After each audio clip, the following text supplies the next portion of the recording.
లేదో నేను నమ్ముతాను. నేను మీకు చాలాసార్లు చెప్పాను. నిరాకరింపబడడం అనే ఒక్క మాటను బట్టి నేను మారాను. వాళ్ళు ఎవరో కాదు, వాళ్ళు చెప్పింది పాస్టర్ గారు కాదు, గొప్ప దైవజనులు కాదు, చదువు లేని ఒక పామరులు, చదువు లేని వ్యక్తి, తన పేరు తాను కూడా రాయలేని వాళ్ళు నిరాకరింపబడడం. దావీదు నిరాకరింపబడ్డాడు, యేసేపు నిరాకరింపబడ్డారు అని ఒక మాటను బట్టి నేను ప్రభువు నమ్ముకున్నాను. దేవుడు ఎట్లా ఏ విధంగా మాట్లాడతాడో తెలియదు. ఒక్క మాటను బట్టి మన జీవితాలు మారుతాయి. ఐ మీన్ హల్లెలూయా, హల్లెలూయా. సంగమా, అయ్యగారిని మామూలుగా అయ్యగారు ఈదర్లో పరిచర్య చేస్తూ ఉంటారు. అన్న ఫలానా రోజు ఈరోజు రావాలన్నా అని చెప్పగానే ఈరోజు చెప్పాను, వస్తారో ఏమో అనుకున్నాను. కానీ తప్పకుండా కుటుంబంతో వచ్చారు.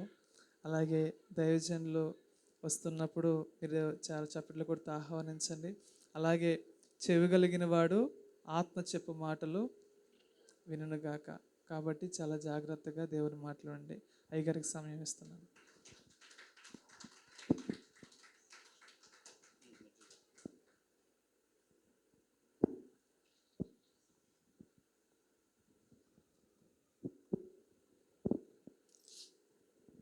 Praise the lord. హల్లెలూయా. దేవుని పరిశుద్ధ నామమునకు మహిమ, ఘనత, ప్రభావములు ఆయనకు మాత్రమే చెల్లునుగాక. హల్లెలూయా. నా పేరు జాన్సన్ అండి. నేను పక్కనే ఒక 6-7 కిలోమీటర్లు వెళ్తే ఈదర ప్రాంతం ఉంది. ఆ ప్రాంతంలో 2014లో దేవుడు దర్శనం ప్రకారం ఆ ప్రాంతంలో ఇండియా పెంతెకోస్తు దేవుని సంఘం తరపున దేవుడు చూపించిన ఆ ప్రాంతంలో దగ్గర 12 సంవత్సరాలు పరిచర్య ప్రారంభించబడి దేవుడు ఒక చిన్నపాటి ఒక మందిరము దేవుడు అనుగ్రహించాడు. ఏదైనప్పటికి కూడా ఈ రాత్రి అవకాశం ఇచ్చి మమ్మల్ని ప్రేమించి రాత్రి మొదటిగా ఈ స్థలంలో మమ్మల్ని నిలబెట్టిన దేవాతి దేవుడు, సర్వశక్తిమంతుడి దేవునికి మొదటిగా నాకు కృతజ్ఞతాస్తుతులు ఆయనకి తెలియపరుస్తున్నాను.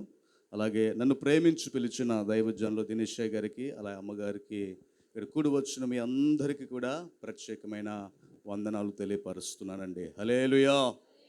సరే, పరిశుద్ధ గ్రంథముల నుంచి చూడండి. హోషేయ 14వ అధ్యాయము మొదటి వచనాన్ని చదువుకుందామండి. హోషేయ 14వ అధ్యాయము 1వ వచనం. ఇజ్రాయేలు, నీ పాపము చేత నీవు కూలితివి కనుక నీ దేవుడైన యెహోవా తట్టుకు తిరుగుము. చాలండి. చిన్న ప్రార్థన చేసుకుందాము. అందరం కళ్ళు మూసుకున్నట్లయితే. పరిశుద్ధుడు అయిన మా తండ్రి, సకల ఆశీర్వాదములకు కారణభూతుడా నీకే వందనాలు తెలియపరుస్తున్నాము. ఈ రాత్రి ఈ స్థలములో ప్రభా, ఈ ప్రాంతంలో నిలబడి నీ వాక్యాన్ని బోధిస్తుండగా ప్రభా, నా బలము చేతో నా శక్తి చేతో కాదు కానీ ఈ రాత్రి నీ ఆత్మచేత మీరు నింపండి. కూడి వచ్చిన ప్రతి బిడ్డలతో ఈ మైక్ యంత్రం ఎంతమంది అయితే వెళ్తున్న వారితో ప్రభా మీరు మాట్లాడండి. నీ ఆత్మ సన్నిధి ఇక్కడ ఉంచుమని మేము ప్రార్థన చేస్తున్నామయ్యా. నన్ను నీ సెలువు చాటును మరుగుపరచి ఏడంతల ఆత్మశక్తితో నింపి ప్రభా నా నోటికి బోరగా మీరే ఉండి రాత్రి నడిపించుమని, సమస్తము మీరే కృప చూపించుమని యేసు నామమున తండ్రి, ఆమేన్. హల్లెలూయా. మరొకసారి చదువుకుందామా? హోషేయ 14వ అధ్యాయము 1వ వచనం. ఇశ్రాయేలు, నీ పాపము చేత నీవు కూలివితి గనుక నీ దేవుడైన యెహోవా తట్టుకు తిరుగుము అంట. హల్లెలూయా. ఈ రాత్రి మనం ఏర్పాటు చేయబడిన ఈ కూడిక, ఈ శుద్ధీకరణ కూడిక లేదా ఒక సిద్ధపాటు కూడికలో మనం ఉండగా ప్రభు బల్లలో మనము పాలు పంచువారే, పాలు భాగస్తులు ఉన్న మనము ఎలాగైతే ఉండాలో, ఎలాగైతే ప్రభు బల్లకు సిద్ధపడుతున్న మనము ఆ విధానములో తీసుకుంటున్న మనము ఎంత నిక్కచ్చిగా ఉండాలో ఈ రాత్రి కొన్ని మాటలు మనము నేర్చుకుందామండి. హల్లెలూయా. అయ్యగారు చెప్పిన వినగల ఏం కావాలి ఏం కావాలి వినగల ఉన్నాయా మన అందరికీ? నాకైతే లేవు. ఎందుకు చెప్పావు నేను కదా.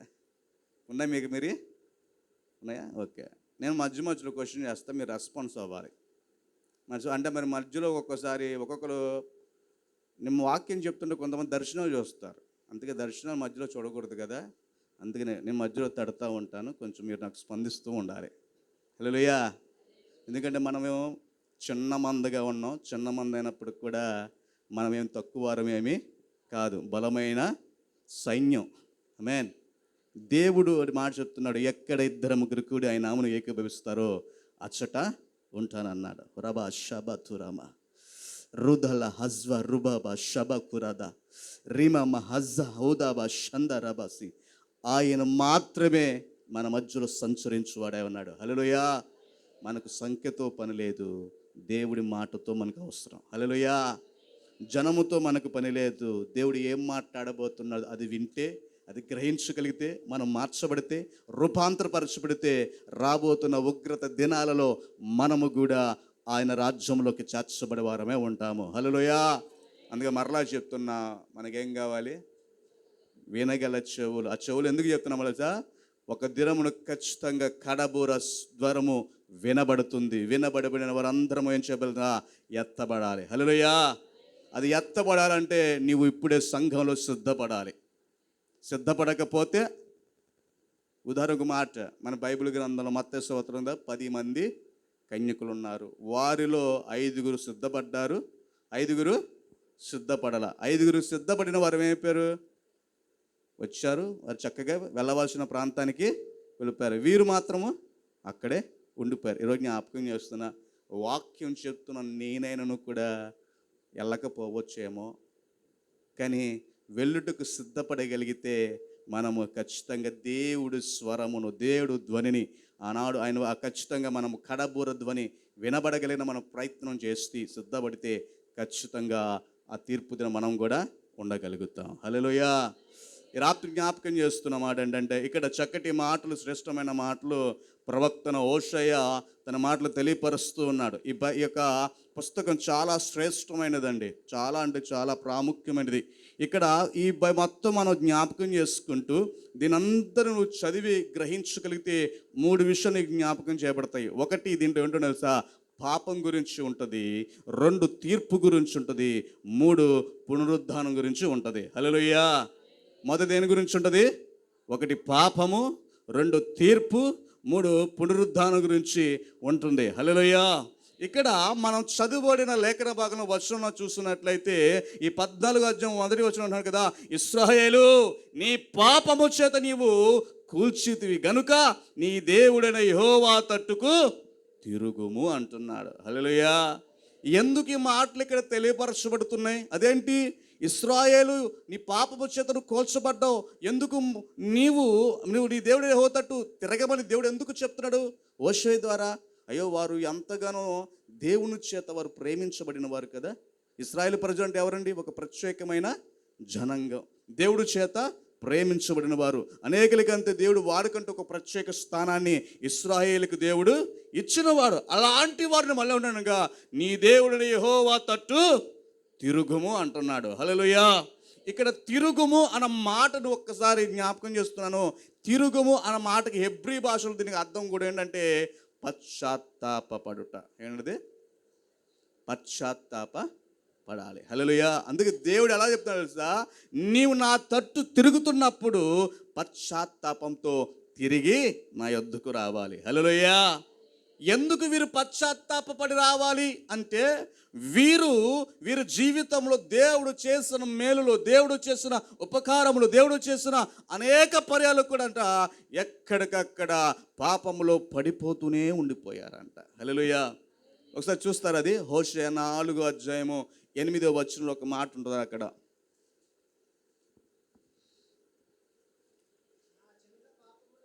నా జనుల పాపములను, చాలండి, ఏం చేస్తున్నారంట వాళ్ళు? వారి పాపములంట ఆహారముగా చేసుకుంటున్నారంట. 2వ మాట కూడా చదువుదామా? అదే గ్రంథం 5వ అధ్యాయము 4వ వచనం కూడా చదవండి ఒకసారి. ఆ, ఉమ్, ఆ, ఉమ్, ఉమ్. చాలు. రెండోది ఏంటో తెలుసా? దేవుణ్ణి వారు ఎరుగక ఉండారు. మొదటిది ఏంటిది? వారు పాపములంట ఆహారముగా చేసుకుంటున్నారు. రెండోది దేవునిని ఎరగక ఉన్నారు.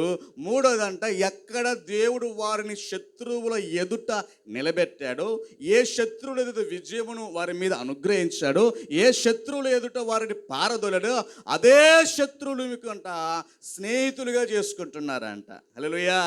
అండి, శత్రువుల మీద విజయం ఇచ్చిన దేవుడు ఏ శత్రువులు వారి వ్యతిరేకంగా వారికి యుద్ధం వచ్చారో, ఎవరికి హాని కలిగించాలో, వారి మీద యుద్ధం ప్రకటించారో వారిని మరలా స్నేహం చేసి వారితో అంట సత్సంబంధం కలిగిన వారిగా ఉండి దేవుని ఎరగని వారిగా ఉండిపోతూ ఉన్నారంట. హల్లెలూయా.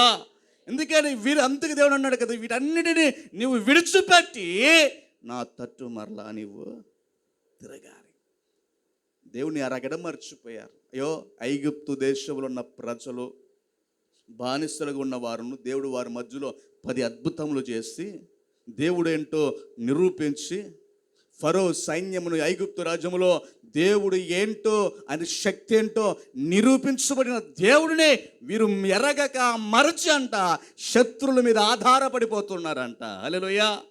కొన్నిసార్లు మనం కూడా ఏం చేస్తామంటే బలహీనత వచ్చో, రోగం వచ్చో, వ్యాధి వచ్చో, ఏదో సమస్య వచ్చో, కుటుంబ పరిస్థితులు ఏదో వచ్చి మనం ఏం చేయకపోతాం?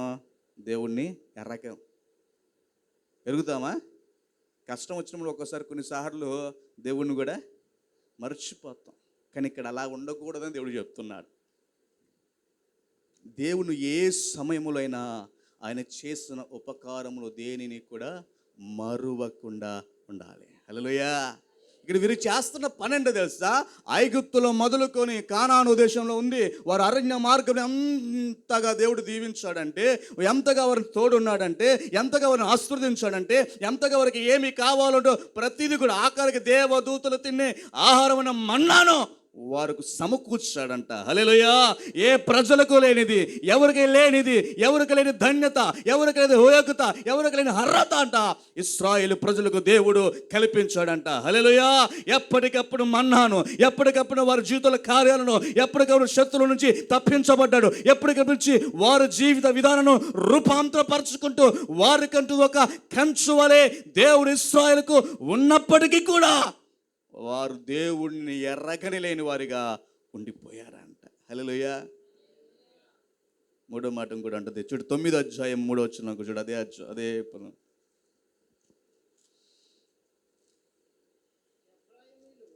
ఎఫ్రాయిమీయులు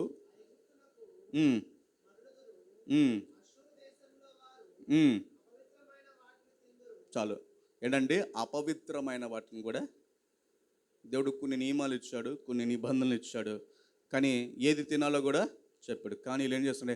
అపవిత్రమైన కూడా తిని ఏమన్నాడు చూడ. వీటన్నిటిని జ్ఞాపకం చేస్తే దేవుడు ఒకటే మాట చెప్తున్నాడు, అర్బే మీరు చేశారు కనుక నా తట్టు మరలా తిరగండి. ఎలా తిరగమంటున్నాడు? పశ్చాత్తాపంతో తిరగమంటున్నాడు. హల్లెలూయా. మన దేవుడు శిక్షించే దేవుడు కాదు, మన దేవుడు ప్రేమించే దేవుడు. అంటే ఈరోజు నేను ఎంత పాపము చేసినా కూడా అంట ఆ పాపం అంట ఆయన చూడకుండా తన వీపు వెనక వేసుకోగలుగుతున్నాడు. హల్లెలూయా. అంటే నువ్వు చేసినది మరలా జ్ఞాపకం చేసుకోవట్లా. అదే మనం ఏం చేస్తాము? ఎక్కడ ఎవడు దొరుకుతాడా, ఎవరిని ఎక్కడ పట్టుకుందామా, అరే ఈరోజు నేను దొరికాను రేపు ఇక దొరకకుండా మానుతాడా ఉంటుంది కదా. ఉండదా? ఏంటి ఉండదా? నువ్వు చెప్పండి, మీరు తలకే నేను చెప్పాగా అండి. జ్ఞాపకం దేవుడు చేసుకోడు. మనుషులు మాత్రం ఏం చేస్తున్నారంట? ఇది దొరుకుతాడు ఎక్కడో, దొరకకుండా మాండ. ఏమే అక్క, పలానా చోట పలానా ఆమె చేసిందంట తెలుసా నీకు? మనం వెళ్ళాల్సిన పని ఏంటి, మనం చేయాల్సిన పని ఏంటి? అది కాదు. ముందు పక్కన వారు ఏ లోపాలు చూస్తే మనం ఎక్కడ వారిని ఇది చేయాలో అది మాత్రమే చూస్తున్నాం. కానీ దేవుడికి జ్ఞాపకిస్తున్నాడు, నీ పాపములు, నీ స్థితిగతులు, నువ్వు చేస్తున్న వేషధారణ బ్రతుకులు ఏది కూడా దేవుడు చూడకోకుండా నిన్ను మరలా ప్రేమించి, నీ పాపాన్ని విడిచిపెట్టి, నీ స్థితిగతులను విడిచిపెట్టి దేవుడు ఎద్దుకు పశ్చాత్తాపంతో నీవు రాగలిగితే నిన్ను ప్రేమించువాడై ఉన్నాడు. హల్లెలూయా. ఎలా ప్రేమిస్తాడో తెలియదు కానీ అంతకు మించిన విధంలో నీ జీవితాన్ని దేవుడు ప్రేమించువాడుగానే ఉంటాడంట. హల్లెలూయా.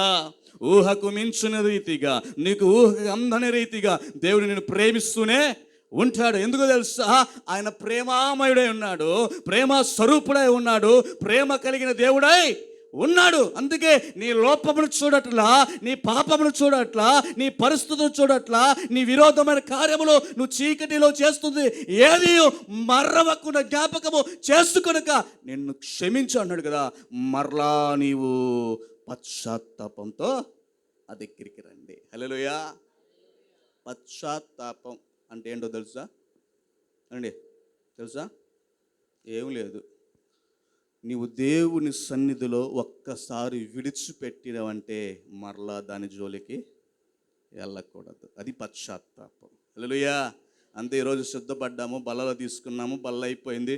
మరలా మన లాంగ్వేజ్ మార్చుకోవచ్చు, మన నడవడికని మార్చుకోవచ్చు, మన విధానము. ఎప్పుడు దాకా ఇది? 2 రోజులు ఉన్నంత వరకే నువ్వు పశ్చాత్తాపం పడడం కాదు. ఈ పశ్చాత్తాపడడం సిద్ధపడుతున్న నీవు ఏదైతే విడిచిపెడుతున్నావో నీ మరణమంత వరకు దాని జోలికి వెళ్ళకూడదు. అది దేవుడు చెప్తుంది.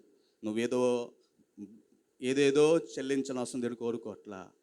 ఖచ్చితంగా ఇరిగి నలిగి నేను హృదయము దేవుడికి అప్పగించి పశ్చాత్తాపం, ప్రభా ఈ పాపం మరలా నేను చెయ్యను. ఇగో నేను సిద్ధపడుతున్నా, నీ బల్లలో నేను చేవేస్తున్నా, నేను పాలు పంచుకుంటున్నా గనుక నా పాపమును తుడిచివే. ఇంకో నేను ఏమైనా నా నోటి మాటల ద్వారా విరుద్ధంగా మాట్లాడుతున్నానేమో, నేను మరలా మాట్లాడను. నేను చూడలేని చూస్తున్నానేమో, మరలా దానిని నేను చూడకూడదు. నేను నడవలేని నడవడికలో నడుస్తున్నానేమో, మరలా నడకూడదు. స్నేహము చేయవలసిన వాటిలో స్నేహం చేయకుండా చెడు వాటి మీద ప్రయత్నం చేస్తున్నామో వాటి జోలికి నేను వెళ్ళకూడదు. ఏదైతే దేవుడు చెప్తున్నాడో అది దాని ప్రకారముగా నీవు నడవగలవు తప్ప దేవుడికి విరోధముగా వ్యతిరేకంగా నడుచుంది ఏది కూడా ఒక్కసారి విడిచిపెట్టావంటే మరలా దాని జోలికి నీవు వెళ్ళకూడదు. హల్లెలూయా. ఉదాహరణ ఒక మాట చెప్తా. కొన్ని సంవత్సరాల క్రితం లేక ఒక కుటుంబంలో అంట, ఒక తల్లి ఒక తండ్రి, వారికి ఎప్పటి నుంచో పిల్లలు లేక వారు ఎప్పటి నుంచో చూసి ఒక మగ పిల్లోడు పుట్టారంట. ఎవరు పుట్టారు? గట్టిగా చెప్పాలి. ఎవరు పుట్టారు? మళ్ళీ చెప్తాను నేను, నాకు ఎవరైనా సౌండ్ అందరు రావాలి. ఎవరు పుట్టారు? మగ పిల్లాడు పుట్టాడు. మగ పిల్లాడు పుడితేనంట వాడిని ఎంత అంటే చాలా అందుట్లో వయసు కూడా చాలా కొంచెం పెద్దదై వృద్ధాపనం కొంచెం దగ్గర ఉండగా ఈ కుమారుడు పుట్టాడు. ఈ కుమారుడు పుట్టిన తర్వాత వాడిని చాలా గారాభంగా, ఎంత గారాభంగా అంటే ఆడు మంచం మీద కూర్చోపెట్టి వాడికి సమస్త సేవలు కూడా చేశారంట. ఇంకోటి చెప్పాలంటే వాడిని ఏ పనికి కూడా వెళ్ళకోకుండానే వీరు ఇంత వృద్ధాపములో ఉన్నా కూడా వారికి కలిగిన మొత్తం వారికి సమస్తం ఏది కావాలంటే వాడు ఏది తినాలన్నీ కూడా వాడికి సమకూర్చాడు అంట. వీడు మాత్రం దెమ్మర్లాగా తిరగడమే రావడమే వాడి పని అంతే. అయితే ఇలా రోజులు గడిచిపోతూ ఉండిపోయినాయి. జగత్తుని రోజులు గడిచిపోతూ ఉన్నాయి. ఒక వయసుకు వచ్చేసాడు. వీరు వృద్ధాపన చేసుకోలేకపోతున్నారు. వీడినేమో గారాభంగా పెంచారు, ఏ పని కూడా నేర్పించాల. అయితే తోటి వారు తన ఎదురువారి కుటుంబాల్లో ఎవరో ఒకరు ఉండి ఏం చేస్తారంట, తన పిల్లలు పుట్టిన వారికన్నా ఈ వయసు కలివారంట చక్కగా పని చేసి తల్లిదండ్రులు పోషిస్తూ ఎన్ని చేస్తుంటే వీళ్ళు అంటున్నారు కదా ఇప్పుడు, అరే నాన్న నీ తోటి వారు చక్కగా కష్టపడి పని చేసి వారికి ఏదో పెడతాను, నువ్వు కూడా కష్టపడరా, ఏదో ఒకటి తేరా అన్నాడు. వీడు అంటున్నాడు, నాన్న అమ్మా పుట్టిన మొదలుకొని ఇంతవరకు నాకు ఏ పని కూడా నేర్పించలేదు. ఏమి కావాలంటే మీరు అన్నీ నాకు ఇచ్చారు. డబ్బు కావాలని డబ్బు ఇచ్చారు, వస్త్రాల కన్నా వస్త్రాలు ఇచ్చారు, తిండి కావాలని తిని అన్నీ పెట్టారు. ఈరోజు పనికి వెళ్ళమంటే నేను అలా వెళ్తా అన్నాడు. ఇలా అన్నారు, కాదురా మా వయసు అయిపోయింది, మేము కష్టపడలేము, ఇంకా రోడ్డు మీద మనం కూర్చోవడం తప్ప ఇంకేమీ లేదని అంటే వాడిని బాగా ఒత్తిడి చేస్తే వీడు ఒక రోజు రాత్రంతా ఆలోచిస్తూ కూర్చున్నాడంట. ఏమని, అయ్యో మా అమ్మ నిజంగానే నన్ను ఎంత చక్కగా పోషించాడు, ఒక గాజు వలె నన్ను ఇలా చేశారు కదా, సరే ఏదో ఒకటి వాడిని మనం కష్టపడో ఏదో ఒక వాళ్ళని పోషించాలని ఆలోచన రాత్రంతా ఆలోచించాడు. ఏమని చూస్తున్నాడంటే, అయ్యో నేను కష్టపడలేను, పని చేయలేను, గట్టిగా ఏది కూడా మొయ్యలేను, ఎలాగా ఏదో ఒక సులువైన మార్గం మనకు కావాలి, డబ్బులు మాత్రము మనకు కావాలన్నాడు. ఆలోచించాడంట. ఒక ఆలోచన తట్టింది. ఉదయకాలం తెల్లవారుజామున అయిపోయింది. ఆయన కూడా ఒక ఆలోచన వచ్చి ఆలోచించాడంట. సరే అమ్మా, నేను మీకు డబ్బులే కదా, నేను తీసుకొస్తానని చెప్పి వెళ్ళానంట. తన ప్రయత్నం మొదటిది ఏంటో తెలుసా? దొంగతనం చేయాలి. ఏం చేయాలి? దొంగతనం చేయాలి. చాలా సులువైనది. సరే అని చెప్పి వెళ్ళంట ఒక ఏటీఎంలోకి వెళ్ళాడంట. ఏటీఎంలోకి వెళ్ళాడు. చాకచక్యంగా ఏదో రకంగా ఆ రోజు ఏటీఎంలో డబ్బులు దొంగతనం తెచ్చుకొని మొత్తం లోపల పెట్టుకొని ఇచ్చాడు. అనుకుని వచ్చిన తర్వాత అనుకున్నాడు, అబ్బా ఇంత సులువైన పద్ధతి డబ్బులు సంపాదించడం అనుకున్నాడంట. అని ఓకే, ఈరోజు సంపాదించాం, మనం చేసిన పని విజయవంతంగా అయిపోయింది. మళ్ళీ రెండోసారి వెళ్ళాడు. రెండోసారికి సేమ్ ఇంకా ఈజీ అయిపోయి అన్నాడు. ఆ డబ్బులన్నీ తెచ్చుకుని మళ్ళా వెళ్ళాడు. కానీ మూడోసారి ఏమైందంటే దొంగలు ఏమైనా పోలీసు పట్టుకొని వాడిని బాగా చిత్తబాదితే, లేదు సార్ ఇది నేనేం చేయలేదంటే, అప్పుడు ఈయన అన్నాడు, ఇంక మానేస్తాను సార్ అని ఒక అధికారితో చెప్తే అధికారి అన్నాడు, అరే నువ్వు మానేయొద్దు, నేను చెప్పింది చేసావనుకో నీకు సగం నాకు సగం అన్నాడంట. సరే అన్నాడంట.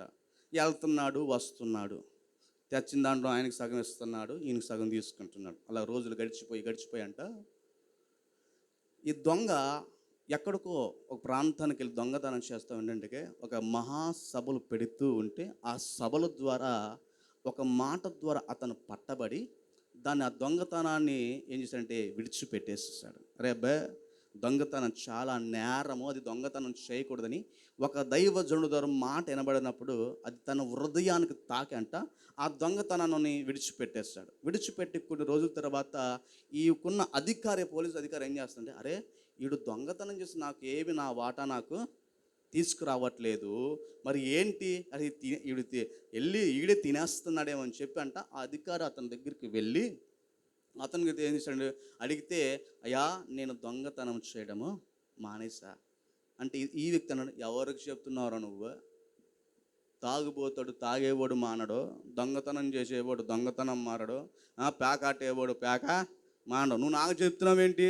లేదయ్యా, నేను ఏదో కష్టజీవి, ఒక కూలి పని చేసుకున్నా తప్ప అంటే, లేదు నువ్వేమైనా చెయ్యి, నువ్వు మళ్ళా నాకు రావాల్సిన వాట తీసురా, లేకపోతే నిన్ను ఏదో ఒక రూపంలో జైల్లో పెట్టేస్తా అని అతను బెదిరిస్తే మళ్ళా అతని ఆలోచిస్తూ ఏమైపోయాడంటే, ఎక్కడైతే పట్టబడ్డాడో ఆ పట్టబడిన మందిరానికి వెళుతుండగానే ఆదివారం సరే ఇంకేం చేయాలి అర్థం కాదు, పక్కన ఏం చేయాలి ఆలోచన లేక మందిరం దగ్గరికి వెళ్ళి సరే నిర్ణయం చేసుకున్నాడు, ఏదైతే ఏమైంది ఈ టార్చర్ నేను భరించలేనని చెప్పి ఆ వ్యక్తి ఏం చేశాడంటే దొంగతనానికి ప్రిపేర్ అయిపోయాడు.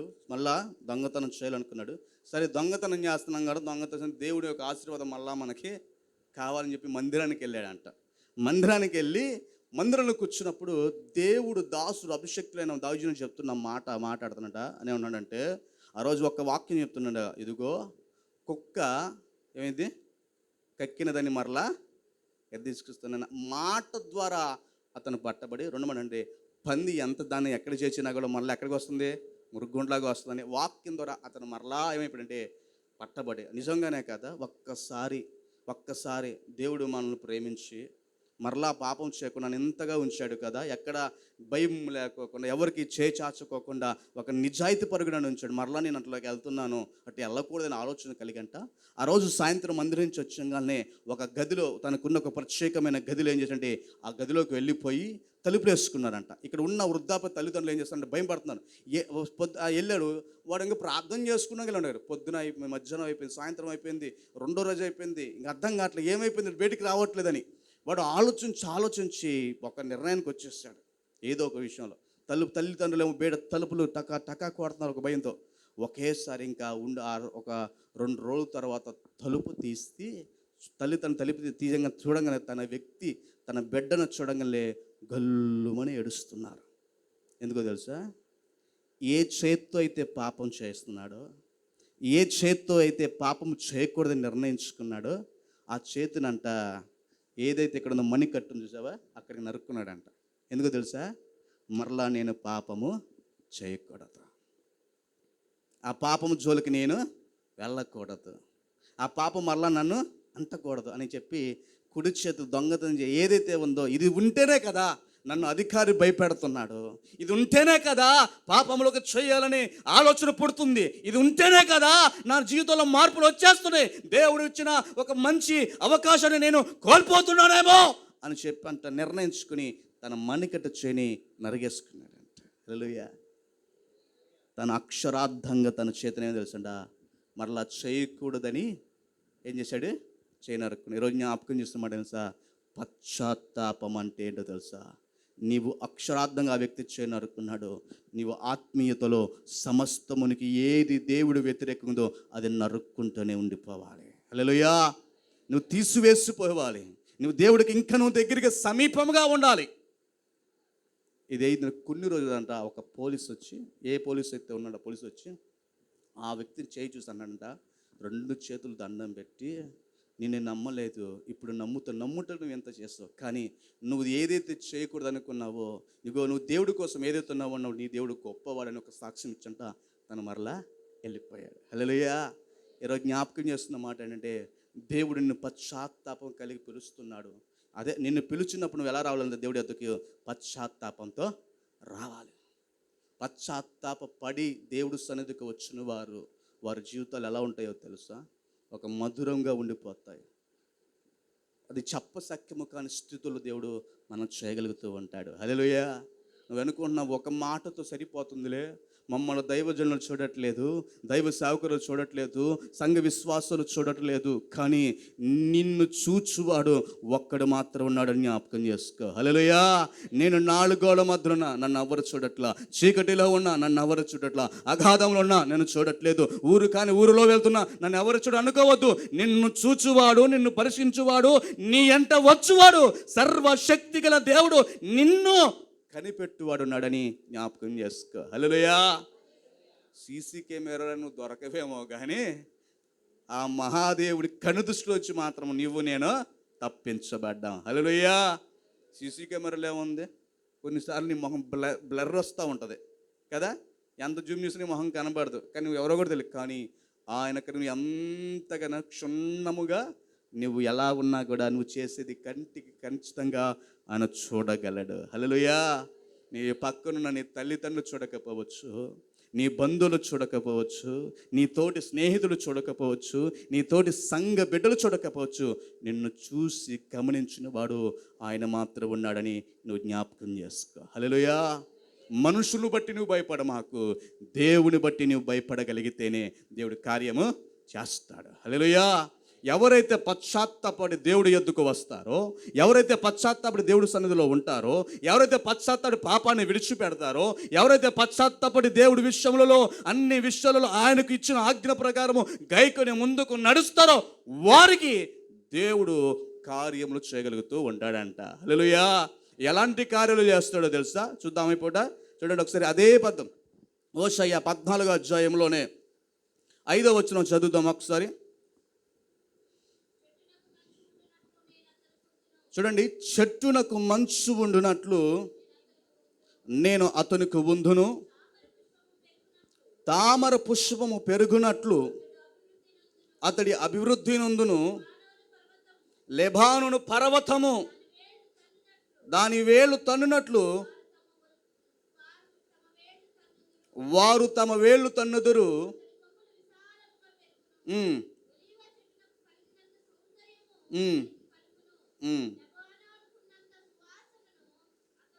చాలు. హల్లెలూయా. రోజు నువ్వు పశ్చాత్తాపంతో దేవుడు సన్నిధికి వస్తే, సమస్తాన్ని పాపాన్ని విడిచిపెట్టి దేవుడు సన్నిధిని నువ్వు రాగలిగితే, మొదటిగా ఏమన్నాడో తెలుసా? ఆయన చెట్టునకు మంచు ఉండునట్లు నేను అతని కుందును అంటున్నాడు. హల్లెలూయా. ఎలా ఉంటాడంట? చెట్టునకు మంచు ఉండునట్లు అతనికి ఉందును అంటున్నాడు. హల్లెలూయా. ఎలా ఉంటాడంటున్నాడు? చేద్దాం, అందరూ ఒక మాట చేద్దామా? చెప్పండి. చెట్టునకు మంచు ఉండునట్లు ఆయన నాకు తోడై ఉండును. చెట్టునకు మంచు ఉండునట్లు ఆయన నాకు తోడై ఉండును. హల్లెలూయా.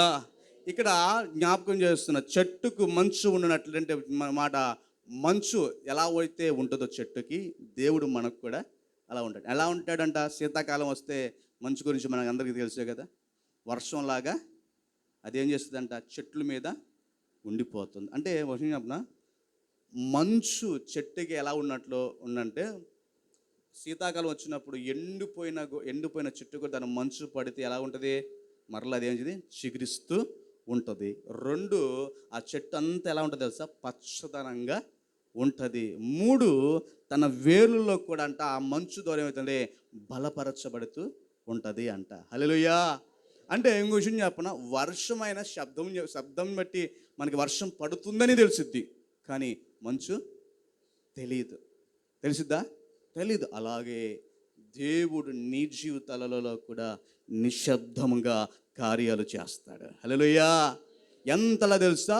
శబ్దము రాకోకుండా నీ జీవితం పచ్చదనంగా ఉండులాగున, నీలో రూపాంతరపరచబడలాగున, నీకంటూ నూతన వాగ్దానం ఇచ్చులాగున, నీకంటూ ప్రత్యేక స్థితిలో ఉంచులాగున, ఆ చెట్టుకు మంచు ఎలాగైతే ఉంటుందో నీ జీవితంలో పశ్చాత్తపడి దేవుడు పాదాలు పడి నీవు ఆయన సన్నిధిలో కడగబడి ఉండగలిగితే, చెట్టుకు ఏ రీతి అయితే దీవించబడిందో ఒక మంచు అలా, అదే మంచుకు సాదృశ్యంగా దేవుడు నీ జీవితంలో తోడన్నాడు కదా, నిన్ను పచ్చగా ఉంచుతానన్నాడు, వృద్ధిపరుస్తున్నాను అంటున్నాడు. నీ జీవితంలో ఒక ప్రత్యేక స్థితిని, అంటే మోడబారిపోయిన నీ బ్రతుకును, ఎండిపోయిన నీ స్థితిని మరలా చిగురించువాడిగా చేయబోతున్నాడు. హల్లెలూయా కదా. మన పాపంలో ఉన్నంత వరకు ఎండిపోయిన బ్రతుకులోనే ఉండిపోతాం. ఎలా ఉంటాం తెలుసా? భయం. వాళ్ళు చూస్తే వీళ్ళు చూస్తేనా మన మీద నిందేస్తారేమో, వారికి తెలియక వీరికి తెలియకోకుండా ఎన్నో చీకట్లో ప్రయాణిస్తున్నాం. కానీ దాన్ని విడిచిపెట్టి నీవు నిలిచగలిగితే, దేవుడు అంటున్నాడు కదా, నీ జీవితంలో పచ్చగా నీకు తోడై ఉన్నాడు. ఎలా తెలుసా? నువ్వు ఊహికి ఉదయించే చిన్న దేవుడు చేసే కార్యాలు అంటే చిన్న చిన్న ఆ కార్యాలంట చాలా అద్భుతంగా ఉంటాయంట. హల్లెలూయా. ఎంత అద్భుతంగా ఉంటాయంటే అది ఊహించలేనిది. హల్లెలూయా. ఈ మాటను బట్టి ఒక మాట నేను జ్ఞాపకం చేస్తున్నా. నా పరిచర్లో 2014లో ఏప్రిల్ 27వ తారీఖు ఏదో ప్రాంతానికి దేవుడు దర్శనం ప్రకారం వచ్చాం. ఆ రోజు మొదలుకొని 2016లో నా వివాహం అయింది. చక్కటి 2 ఆడపిల్లలు ఇచ్చాడు దేవుడు. ఆడపిల్లలంటే దేవుని అడిగాము, ఆడపిల్లని దేవుడు ఏది రీతికి అడిగామో అదే ఏ రూపంలో కావాలండి. విషయం చెప్పాలంటే మీకు ఉదాహరణకి, అంటే మీకు అర్థంలో చెప్తున్నా. మా పెద్దమ్మాయి విషయంలో పేరు అమ్మాయిని ఎలా అడిగామంటే, ప్రభా అంటే ఇంట్లో ఆడపిల్లలు లేరు, 2 మగపిల్లలే. మా నాన్నగారు బాగా ఆడపిల్లలని ఇష్టం. ఎవరెవరో పుట్టిన వారిని ఎవరైనా మనం ముద్దాడితే అది కొంతకాలమే కానీ మనకు సొంతం అవుతారా?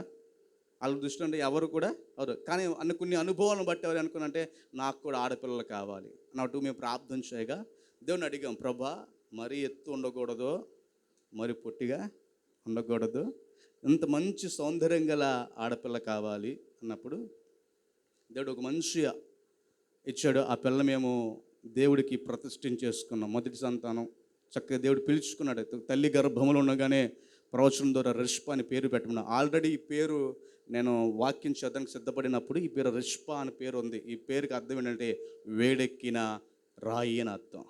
దానికి ఏంటంటే రిస్పా గ్లాడిస్ అనగా వేడెక్కిన మహారాణి అని అర్థంకి ఇదని పెట్టుకున్నాం. తర్వాత సర్లే మొదటి సంతానం ఇచ్చేసాడు కదా, రెండోది సంతానం మగపిల్లోడు ఇస్తాడేమనుకున్నాం. కానీ దేవుడు మనకి ఆలోచన అందరిగా రెండో గుణం కూడా ఆడపిల్లలు ఇచ్చాడు. చక్కటి 2 ఆడపిల్లని ఇచ్చారు. పరిచర్యలో కుటుంబంలో కొనసాగుతూ ఉంది. సేవలు అడుగు పెడుతున్న కొలది అంటండి, అంటే క్రైస్తవులకు ఎలా ఉంటుందో తెలుసా? భయంకరమైన శోధన కలుగుద్ది. ఎలా కలుగుద్ది అంటే, కొంతకాలం బాగానే ఉన్నాము అంటే, ఉదాహరణ చెప్తున్నాను, గొప్పని పట్ల నేను బయటికి వెళ్ళినా ఏం చేసినా నా షర్టు మాత్రం ఇస్త్రీ ఉండాలి బట్టలకి.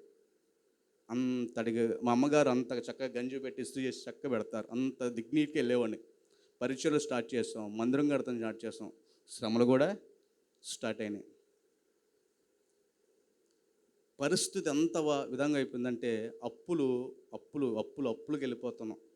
ఇక్కడ తెచ్చిన అప్పు ఇక్కడ కట్టాలి, ఇక్కడ తెచ్చిన అప్పుడు ఇక్కడ కట్టాలి. ఈ అప్పును కూర్చోాలంటే మరో అప్పు చేయాలి.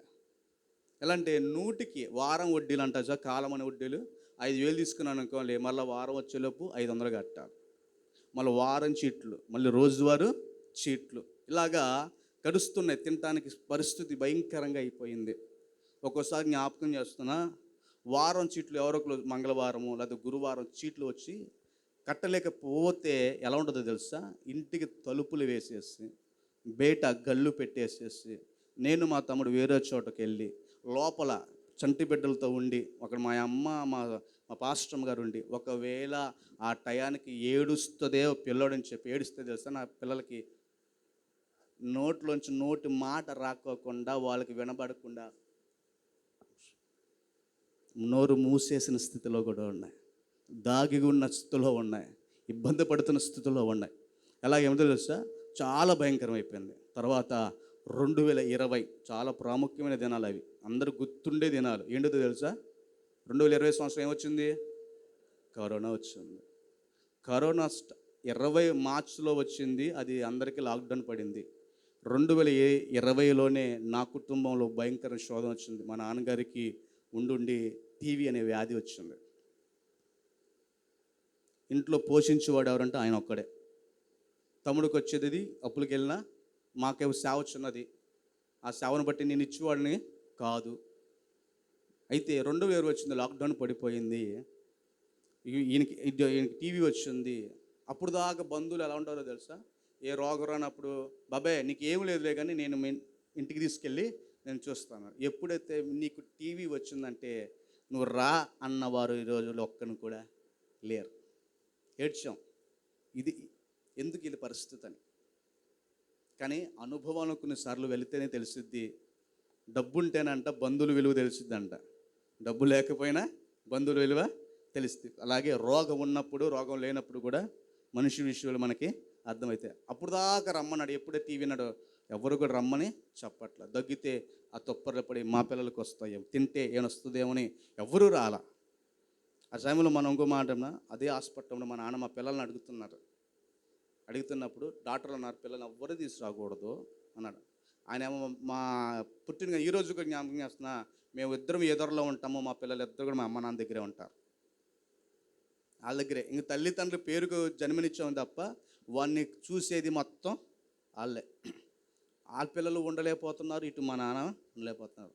సో డాక్టర్ వద్ద అయినా సరే వాడిని మాస్క్ పెట్టి వాళ్ళని పంపిస్తే ఆయన ఏడుస్తుంటే పక్కనోడికి అంతా ఏడుస్తుంది. అటువంటి స్థితిలో నుంచి అలా 2020 అయిపోయింది.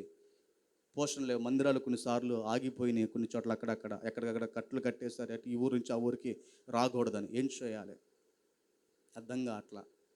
ఇద్దరు చంటి పిల్లలు ఉన్నారు, రోగిగా ఉన్న తండ్రి ఉన్నాడు, తమ్ముడు వెళ్ళేవాడు ఆగిపోయాడు, పోషణ జరగట్లేదు. ప్రార్థన చేస్తున్నాం, ఒక మందిరాలు లేవు, పక్కన వచ్చే 20 రూపాయలు అవి కూడా లేవు. ఏంటి అర్థం కాక ఏడుస్తుంటే ఈలోపు మా పెద్దమ్మ వాళ్ళ అమ్మాయి ఒక అంది, అరే చిన్నోడు మా తమ్ముడు పిలిచి, అరే ఒక 120 రూపాయలు ఉంటే చూసుకోరా, ఆకుకూరలు అమ్ముకోవడం బిజినెస్, ఈ 4 రోజులు అమ్ముకుంటే కొంచెం పోషణ బాగుంటుంది అన్నాడు. నన్ను వచ్చి మా అక్క అడిగింది, అరే ప్రస్తుతానికి మందిరాలు లేవు కదా ఏంటి పరిస్థితి అన్నారు. సరేనాక వేస్తాను, 120 రూపాయలు పెట్టి స్టార్ట్ చేసాము. 4 రకాల ఆకుకూరలు, ఇదే పాలకూర, చుక్కూర, తోటకూర, గోంగూర. 100 కట్టలు అమ్మాలంటే ఫస్ట్ దినాలలో చాలా ఇబ్బంది పడ్డాం. మరలా చెప్తున్నమాట, ఫస్ట్ 100 కట్టలు అమ్మడానికి ఇబ్బంది పడ్డాం. ఆ తర్వాత మరలా నేను ఒక్కడే ప్రార్థన చెప్పిన, ఇది అమ్ముతున్నా, దీని వ్యాపారం ద్వారా ఈ డబ్బు ద్వారా నేను ఆశపడకూడదు, నీ పరిచయం నేను ఆగిపోకూడదు అని చెప్పి. రెండోది, అది అమ్మడానికి వెళ్ళినప్పుడు అమ్మినప్పుడు ఎలా ఉంటుంది తెలుసా, నేను సేవకుడిని, నేను వెళ్ళే ప్రాంతాలకు చాలామందికి నేను తెలుసు కదా, ఆడపిల్లలు స్కార్ఫ్ కడతారు కదా, ఓలింగ్ కడతారు, వెళ్ళి కళ్ళు మాత్రమే అలా కట్టుకొని వెళ్ళాడు. ప్రార్థన చేసేవాడిని, నేను వెళుతున్నాను, నన్ను ఎవ్వరు కూడా గుర్తు పెట్టకూడదు, మరలా 9ంటికి నేను వచ్చేయాలి, ఒకవేళ పరిచర్య ఉంటే నేను అక్కడికి వెళ్ళిన పరిచర్య నేను మీటింగ్లు ఉంటే కానీ ఎవరికి అనుమానం రాకూడదు ప్రభు అని ప్రార్థన చేసేవాడిని. నరుడి కంటికి కనబడేవాని కాదు. తెల్లజామున 2ంటికి వెళ్ళి ఆకుకూరలు తెచ్చేవాళ్ళమి, 6ంటికి స్టార్ట్ చేసేవాళ్ళమి, 9ంటికి నా ఆకుకూరలు అయిపోయి 10ంటికి ఒకవేళ అప్పుడు మీటింగ్లు వెళ్ళేవాడిని. ఇలా వెళ్ళిపోతున్నాగా చివరికి ఇంకా నేను దేవుని అడుగుతాను, నా వల్ల కావట్లేదు, నేను చేయలేను. కానీ ఒకవేళ దీని మీద ఎక్కువ డిపెండ్ అయిపోతున్నా అంటే, మరలా శనివారం ఆకుకూరలు ఎవరైనా తింటారా? ఆకుకూరలు ఎవరు? మరి అది అమ్మకపోతే మనకు పోషణ ఎలా ఉంటుంది? మళ్ళీ ఆలోచించాం, టమాటాలు కూరగాయలు స్టార్ట్ చేసాం. ఒక్క టమాటా ట్రై అమ్మడానికి ఇబ్బంది పడినారు. మొత్తం సంవత్సరాల తర్వాత అండి కాలం అనే వడ్డీలు, చక్కెర వడ్డీలు, వార వడ్డీలు, రోజువారీ చీట్లు. ఆఖరి చెప్తున్నాడు, నా పిల్లలకి ఏమీ ఇవ్వకోకుండా వారికంటూ 10 పైసలు నేను సంపాదించిన దాంట్లో కష్టం నుంచి వారికి పెట్టకోకుండా ఉన్న అప్పులన్నీ తీర్చేసేసి సంవత్సరంన్నర తర్వాత దేవుడిని అడిగితే దేవుడు విడిచిపెట్టేమన్నాడు. విడిచిపెట్టేశాను. మరలా ఆ సంవత్సరం అయిపోయిన తర్వాత 2022 తర్వాత 2022 నేను ఒక మాట చెప్పనా, నా స్థితి ఎలా ఉందంటే, అమ్మా ఒక 100 రూపాయలు ఇస్తే నా భార్య నేను బయటికి తీసుకెళ్తా, ఒక 100 రూపాయలు ఇస్తే ఇగో నేను పరిచర్యకి వెళ్ళి వస్తా అనే స్థితిలో నేను ఉన్నా. 2022 తర్వాత ఎలా ఉందో తెలుసా, ఈరోజు ఇంక్లూడింగ్ ఇచ్చువాడుగా నా దేవుడు చేశాడు. హల్లెలూయా. ఎలా తెలుసా, ఇచ్చువాడుగా చేశాడు. ఎక్కడ ఈరోజు నా పిల్లల విషయంలో కానీ వారికి ఇది కావాలి డాడీ అంటే ఇస్తున్నాను, ఇది కావాలంటే వాళ్ళ స్కూల్ ఫీజు కడుతున్నాను, ఈ వస్త్రం కావాలంటే ఆ వస్త్రం కొనిస్తున్నాను, ఇది తినాలంటే తినగల చేస్తున్నాను. ఎందుకు మాట చెప్తున్నా తెలుసా, దేవుడిని ఒక్కడే అడుగుతున్నా, నాలో ఏ పాపం ఉందో ఏ లోపం ఉందో నన్ను కడుగు. పశ్చాత్తాపంతో దేవుడిని అడిగా. దేవుడు ఈరోజు జ్ఞాపకం 2022 తర్వాత ఒక మార్పు నా జీవితంలో దేవుడు తీసుకొచ్చాడు. నమ్మరు కదా, ఎక్కడెక్కడో కొన్ని పెద్ద సంఘాలలో దేవుడు నిలబెట్టుకుని వాక్యాన్ని చెప్పుటకు దేవుడు యోగ్యతను కలిగించాడు. పిలిచిన చోట కొంతమంది మరలా పిలిచిన వారు కూడా ఉన్నారు. అంతే కారణం తెలుసా, నేను గొప్ప ప్రసంగికుడనో లేకపోతే నాకేదో తలంతుంది కాదు, ఆయన వాడుకుంటే వాడబడే పాత్రగా నేను ఉన్నాను కనుకనే ఈ రోజు వరకు నేను వాడబడుతూనే ఉన్నా. హల్లెలూయా. ఎందుకు మాట చెప్పినా, నీ జీవితంలో పశ్చాత్తాపడిన తర్వాత నీ పాపాన్ని ఏదైతే నువ్వు విడిచిపెడుతున్నావో మరలా దాని జోలికి వెళ్ళకుండా నువ్వు ఉండగలిగితే నీవు ఇదిగా అన్నాడు కదా, చెట్టునకు మంచు ఉన్నట్టు నేను అతనికి తోడై ఉందని అన్నాడు. హల్లెలూయా. ఇలాంటి అంటే అది పచ్చదనంగా నేను ఎండిపోయిన మూడపడిపి నీ బ్రతుకును చిగురించున్నట్లుగా ఆశలన్నీ అణగారిపోయినప్పుడు నీకు ఆశను కలిగించి నీకంటూ ఒక ప్రత్యేకత నుంచి నీకంటూ ఒక లేవనెత్తమైన స్థితిలో ఉంచి ఇదిగో నా బ్రతుకు ఇంతే, నేను ఎవరికి ఉపయోగము లేదు, నేను చావుకు తప్ప దేనికి ఉపయోగము లేదు, ఇటు అటు ఏ స్థితిలో ఉండిపోయానో ఇంకా ఉపయోగము లేని వాడిగా ఉండిపోయి నా బ్రతుకు అప్పులతో, నా బ్రతుకు ఇంతను పాపముతో, నా బ్రతుకు ఇంకను హీనుడుగా ఉండిపోతానని ఉండిన స్థితిలో నుంచి ఎప్పుడైతే నువ్వు పశ్చాత్తాపడి దేవా అని నువ్వు అడుగుతావో అప్పుడు నీ జీవితంలో చిగురులు మొదలు పెట్టబోతున్నాడు. హల్లెలూయా. హల్లెలూయా. ఎప్పుడో తెలుసు, నీవు దేవుడికి అనుకూలంగా నువ్వు మార్చబడిన తర్వాత దేవుడు నీకు అనుకూలమైన కార్యాలు చేయబోతాడు. హల్లెలూయా. నువ్వు మాట చెప్పనా, 2 సంవత్సరాలు కరోనాకు రాకు మునుపు స్థితి చెప్పా కదా, భయంకర అప్పులతోన్నామని, వండుకోవడానికి కూరగాయలు కూడా లేవు. దగ్గర ఒక సంవత్సరం, ఒక 3 నెలలు 4 నెలలు శీతాకాలం వస్తే ఏమొస్తుంది, విత్తనం వేయక మునుపు అని మనం వెళ్ళే దారిలో ఏముంటాయి ఏమండి, కాకరకాయలు ఉంటాయి తెలుసుగా. తర్వాత ఇంకోటి ఏముంటుంది తెలుసా, శీతాకాలంలో కార్తీక మాసం వస్తే అది ఖచ్చితంగా తినాలంటారు. ఏంటిది అండి, నేతి బీరకాయ అంటారు కదా, మీరు ఇంకో లాంగ్వేజ్ అదే. ఈ రెండింటిని ఒక సంవత్సరంలో 4 నెలలు మీరు నమ్మరు కదా, కాకరకాయలు తీసుకొని తినేవాళ్ళమే. మళ్ళీ వాళ్ళు ఇంకో వచ్చేలోపు వారం వచ్చేలోపు అంటే ఎందుకు ఒకరోజు కాదు, ఆ వారం అంతా తినడానికి అలా కాకరకాయలు, ఒక వారం అంతా తినడానికి నేతి బీరకాయలతో దేవుడు పోషించాడు. హల్లెలూయా. మనం అంటాం కదా, ఏమంటాడు, ఆకాశ పక్షులను పోషించిన దేవుడు, ఆకాశ పక్షుల ద్వారా దేవుడిని పోషించాను. జ్ఞాపకం చేస్తున్న ఆ అనుభవంలో నేను చెప్తున్న మాట, నీవు పశ్చాత్తాపడి దేవుడు పాదాలను పట్టుకోగలిగితే ఖచ్చితంగా దేవుడు మార్పు తీసుకొస్తాడు. హల్లెలూయా. మందిరంకి వచ్చాం, వాక్యం విన్నాం, వెళ్ళిపోయామంటే కాదు, నీలో రూపాంతరపరచబడాలి.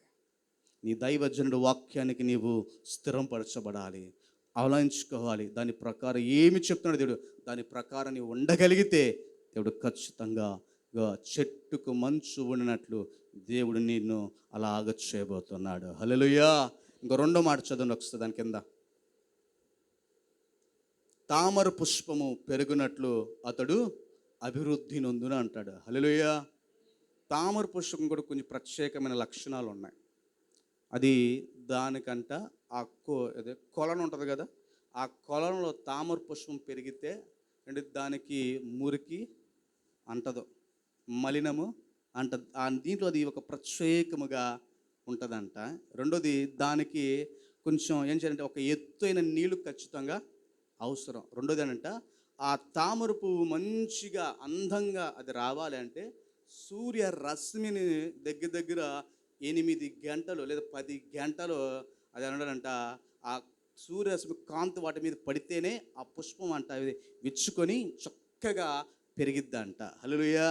అంటే దేవుడు ఏం చెప్తాడంటే తామర పుష్పంతో ఒక మాట మనకు సాదృశ్యంగా తెలియపరుస్తున్నాడు. ఏంటో తెలుసా, అది ఎలాగైతే అంత అందంగా ఉందో 8 గంటలు తన సూర్యరశ్మి పడినప్పుడు అది అంత మధురంగా చక్కగా చూచుటకు అది అంత అందంగా ఉందో, నీ జీవితం నువ్వు అందంగా ఉండాలంటే నువ్వు చేయవలసిన పని ఏంటో తెలుసా, 8 గంటలు ఫోన్ చూసుకోవాలి, 8 గంటలు చక్కగా ముసలమ్మ ముచ్చట్లు చెప్పుకోవాలి, 8 గంటలు మనకు సీరియల్స్ చూడాలి, 8 గంటలు మనకు ప్రోగ్రామ్స్ చూడాలి. 8 గంటలు చూస్తే అప్పుడు మనం ఏమవుతాం, ఆటోమేటిక్గా చెప్పండి పెరుగుతామా కదా.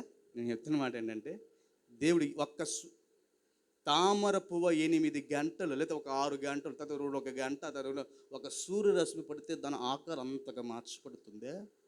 దేవుడు నీకంటూ ఒక సమయం ఇచ్చాడు. ఆ సమయంలో నువ్వు ప్రార్థన చేయగలిగితే ఎంత అద్భుతంగా నువ్వు మార్చబడతావో తెలుసా. హల్లెలూయా. నీకంటూ దేవుడు సమయం ఇచ్చాడు. సమయం నువ్వు అర్థంగా ఉదయం ఇచ్చాడు, మధ్యాహ్నం ఇచ్చాడు, సాయంత్రం ఇచ్చాడు, అర్ధరాత్రి కూడా మనం ప్రార్థించేటప్పుడు సమయం అసమయం అందు ఏమీ లేదు. దేవుడు సమయంలో ప్రార్థన చేయాలంటే ప్రార్థన చేయాల్సిందే. దేవునితో నువ్వు లేచిన వేకుజను ఏం చేయాల్సా, దేవుడితో మాట్లాడే అనుభవంలోకి నువ్వు వెళ్ళగలిగితేనే నీవు తామర పుష్పం వలె ఎలా అయితే అది వృద్ధి పొందిందో అలా నువ్వు వృద్ధి పొందగలుగుతావు. హల్లెలూయా. అది అంతటికి ఎన్నటిగా ఉందంటే కారణం అయితే అది దానికుంటూ మళ్ళీ ఉండి చెప్పనా, అది నీటిలో ఎంత మురుకు నీళ్ళు ఉన్నంట ఆ మురుకుని అంటించుకొని అంటే నువ్వు నేను కూడా ఈలోడు సమాజంలో పాపంలో ఉండిపోయిన మనము, ఆ పాప స్థితిలో ఉండిన మనం ఏంటంటే దాన్ని ఏది కూడా అంటుకోకుండా పరిశుద్ధంగానే ఉండాలి. హల్లెలూయా. ఎంత పరిశుద్ధంగా ఉండగలుగుతావో అంతగా దేవుడు నిన్ను దీవించువాడే ఉంటాడంట. హల్లెలూయా. మూడో మాట కూడా చూద్దామా.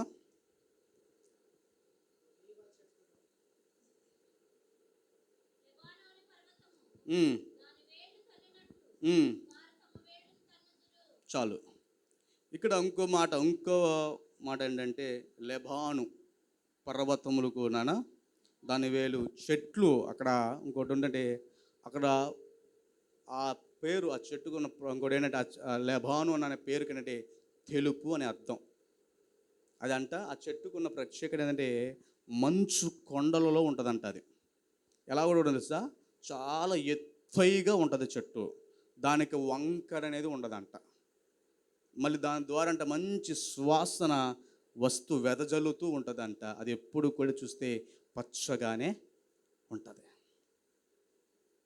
అంటే ఈరోజు జ్ఞాపకం చేస్తున్న మాట ఏంటంటే అది నీ జీవితంలో కూడా ఒక్కసారి పరిచర్యలో కానీ మందిరంలో కానీ సేవకులలో కానీ బయటికి కానీ మాట ఇచ్చావంటే ఆ మాట నీ జీవితంలో స్థిరముగా ఉండాలి. హల్లెలూయా.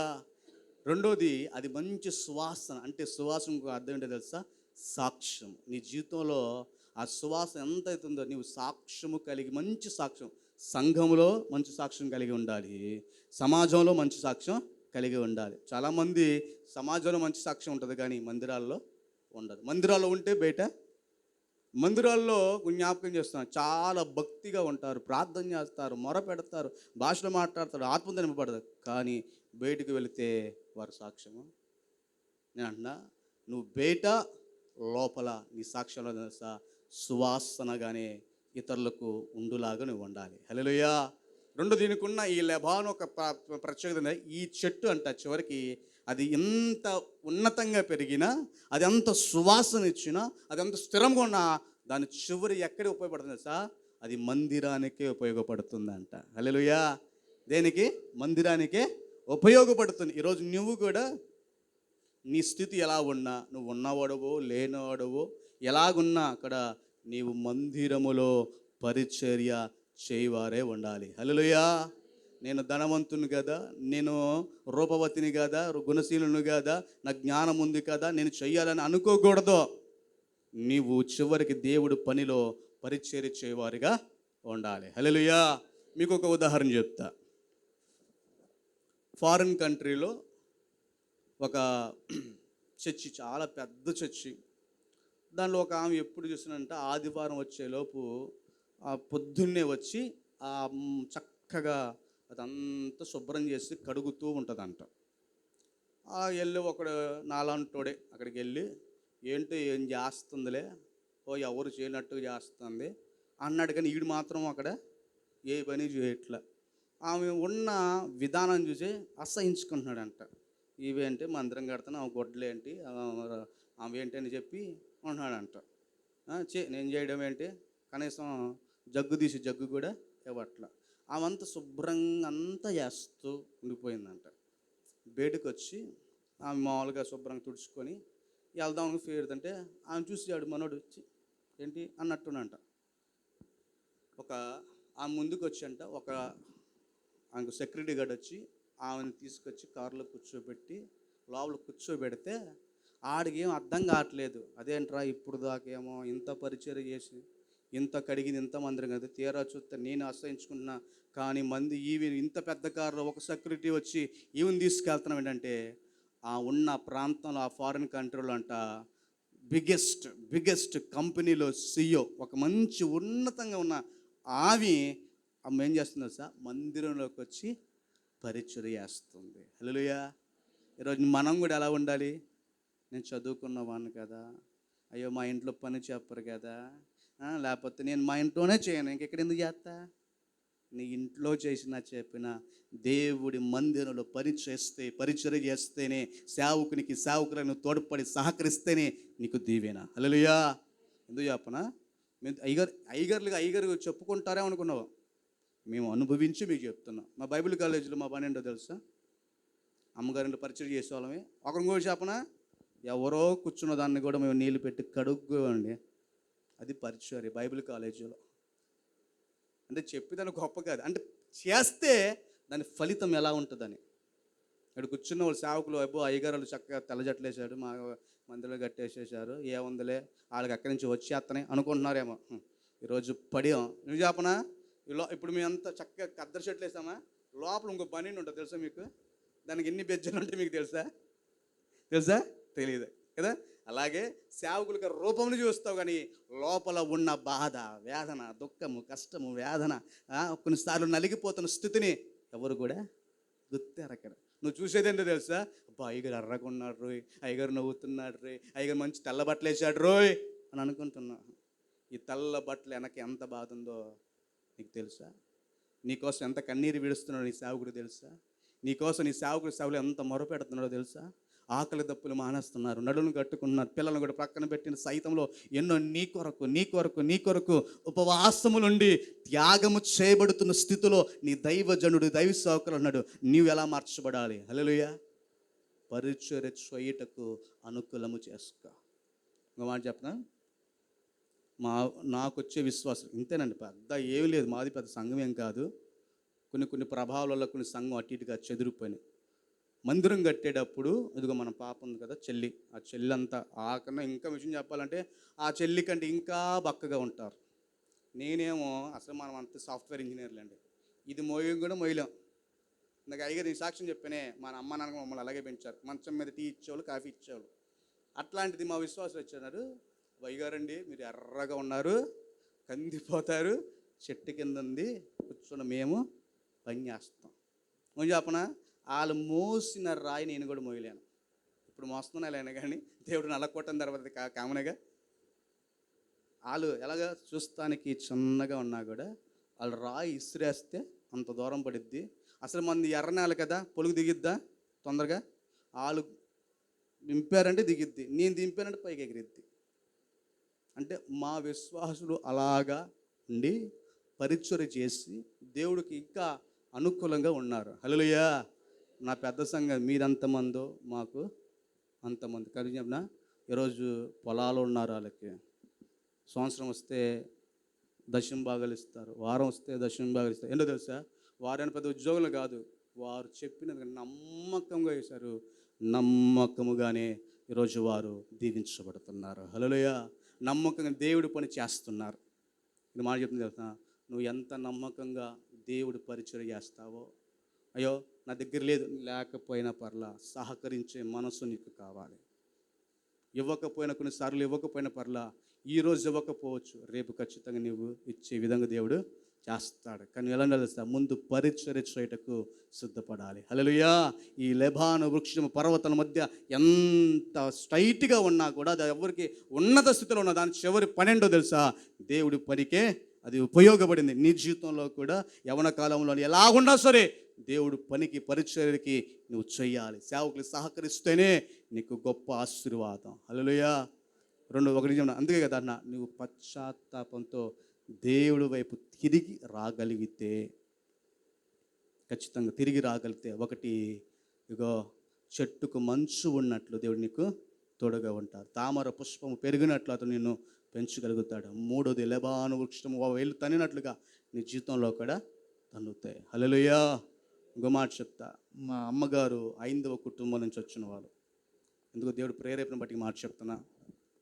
ఎలాగంటే అచ్చంగా వారు అన్ని దేవతలను అన్నిటినీ ఆరాధించేవాళ్ళు, పూజించేవాళ్ళు. అయితే ఇంటివారే, సొంత వారే మా అమ్మగారికి చేతబడి చేశారు. ఇంకా చెప్పాలంటే పేగు తెంచుకొని పుట్టిన అన్నే చేశాడు. నేర్చుకొని ఎవరి మీద ప్రయోగం చేస్తాం తెలియక మా అమ్మగారికే చేశాడు, చిన్నది అందరికంటే. అయితే అన్ని చోట్లకి వెళ్ళారు, అన్ని తీర్థయాత్రలకు వెళ్ళారు. ఏ యాత్రలకు వెళ్ళినా ఎక్కడ కూడా ప్రయోజనం లేదు. మా అమ్మమ్మ అనేది పలానా చోట మందిరానికి వెళితే ఆ దేవుడు కార్యం చేస్తారంటే, మా అమ్మమ్మ అనేది కులం తక్కువవాడు, కులం కానీ మనం ఎందుకు వెళ్ళాలి, మనం వెళ్ళం అని బిగుస్తుంది. కానీ ఈరోజు ఆ కులం తక్కువ దేవుడే, కులహీనుడైన దేవుడే ఈరోజు ఆయనే ఆధారం అయిపోయాడు. ఎన్ని చోట్లకి వెళ్ళినా ఉపయోగం లేదు, అక్కడికి వస్తుంది దేవుడు ఆమెని స్వస్థపరిచాడు. ఎందుకంటే ఒక 5వ కుటుంబం నుండి మా కుటుంబం కూడా వచ్చింది. నేను పుట్టిక క్రైస్తవుడే కావచ్చేమో కానీ ఈరోజు చాతబడుల ద్వారాను భయంకర శోధనల నుంచి దేవుడు మమ్మల్ని బయటికి తీసుకొచ్చారు. చెప్పాలని చాలా సమయం సరిపోదులే కానండి, అంటే మా తల్లికి సొంత అనుభవం నుంచి ఈరోజు ప్రతి జ్ఞాపకం చేస్తుంది. నేను ఒకటే చెప్తున్నా, దేవుళ్ళో నువ్వు ఎంత భక్తి చూపిస్తున్నావో, ఎంతగా దేవుని ఆరాధిస్తున్నావో, ఎంతగా దేవుని నువ్వు భజిస్తున్నావో, అంతకంటే ప్రతి దినము నీవు విరిగి నలిగిన హృదయంతో ప్రభువుకు పశ్చాత్తాపంతో ఆయన పాదాలు కడిగితే నీవు ఊహించలేనంతగా దీవించబడతా. హల్లెలూయా. నీవే ఒక సాక్ష్యముగా ఉంటావు, నీవే ప్రాంతానికి ప్రత్యేకించబడిన వారిగా ఉండిపోతావు. అందుకు జ్ఞాపకం చేస్తున్నా, దేవుడు మరలా చెప్తున్న రాత్రి తిరిగి నా ఎప్పుడు తిరిగి రండి.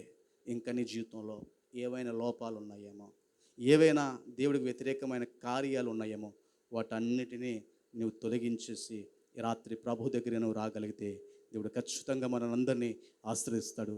మనం సిద్ధపడుతున్నప్పుడు అందరము కూడా తగిన సిద్ధపాట్లో పడి మనం అందరం ప్రభు బల చేస్తున్నప్పుడు అది చాలా ప్రాముఖ్యమైనది. నువ్వు అనుకోవచ్చు అది ఉట్టి రొట్టె ద్రాక్షరసం అనుకున్నావు, అలా అనుకున్నట్లయితే అది దేనికి కాదు, అది పరిశుద్ధమైనదని నువ్వు గ్రహించగలిగితే, అది యోగ్యత కలిగిన మనం యోగ్యులమని నువ్వు గ్రహించగలిగితే ఖచ్చితంగా దేవుడు మనల్ని దీవించువాడే ఉంటాడు. అందరం కలుముసుకుందాం. చిన్న ప్రార్థన 2 నిమిషాలు ప్రతి ఒక్కరు కూడా, ఎవ్వరు మౌనం కొండుకున్న 2 నిమిషాలు ఒక్కసారి ప్రభువుని అడుగు. దేవా, నా జీవితంలో నేను ఏ విషయంలో పశ్చాత్తాపడాలి, నా జీవితంలో నేను ఒకవేళ నీకు మోకాలు వేయగలిగితే మోకాల మీదకి వద్దామా? ప్రతి ఒక్కరు మోకాలు ఉంచగలిగితే అడుగు దేవుని. ఒక్క నిమిషం పశ్చాత్తాపంతో ప్రభువుని అడుగు. దేవా, నా పరిస్థితి, నా స్థితిగతి, నా జీవితంలో ఈ పాపం ఉంది, ఈ పాపాన్ని నేను విడిచిపెడుతున్నానయ్యా. ఇంకా మరలా పాపము జోలుకు నేను వెళ్ళను. నాకు తెలుసు నా హృదయము ద్వారా ఎన్నో పాపములు ఉండిపోయినావేమో, నా నోటి మాట ద్వారా ఎన్నోసార్లు నేను పలకరాని పాపము మాటలను పలికి ఉన్నామేమో, వినలేని వాటి పాపపు చెవులు పెట్టి వింటున్న వారిగా ఉండిపోయానేమో, ఇతరుల మీద నింద నేరోపణ చేస్తున్న వారికి పాపంలో ఉండిపోయానేమో. ఒక్కసారి అటువంటి స్థితిలో నేను ఉండకుండా వాటన్నిటినీ రాత్రి విడిచిపెడుతున్నాను ప్రభా. నా శరీర అవయవంలో చేస్తున్న ప్రతి పాపని రాత్రి విడిచిపెట్టి ఒక తీర్మానానికి నేను వస్తున్నాను ప్రభా. మరలా దాని జోలికి వెళ్ళాను. ఇదిగో నేను ఈ సన్నిధిలో ఈ పాదాల పట్టి అడుగుతున్నాగా, ఇదిగో నేను అన్నిటిని విడిచిపెట్టుతాను, తీర్మానించుకో. ఇదిగో చెట్టుకు మంచు ఎలాగైతే ఉండుతుందో ఇక్కడి నుంచి దేవుడు నీకు తోడుగా ఉండబోతున్నాడు. తామర పువ్వు పెరిగినట్లు నీ జీవితంలో అయినా నీ జీవితం అనేక కార్యాలు వృద్ధిపరచువాడిగా ఉంటాడు. లెబాను వృక్షముకు ఉన్న ప్రత్యేకతను నీ జీవితంలో దేవుడు కలిగించువాడిగా ఉండిపోతున్నాడు. నువ్వు తీర్మానించుకొని నువ్వు నడవగలిగితే దేవుడు ఖచ్చితమైన కృప ఆశీర్వాదములు దేవుడు ఇవ్వబోతున్నాడు. చిన్న ప్రార్థన. పరిశుద్ధుడు అయిన మా ప్రభా,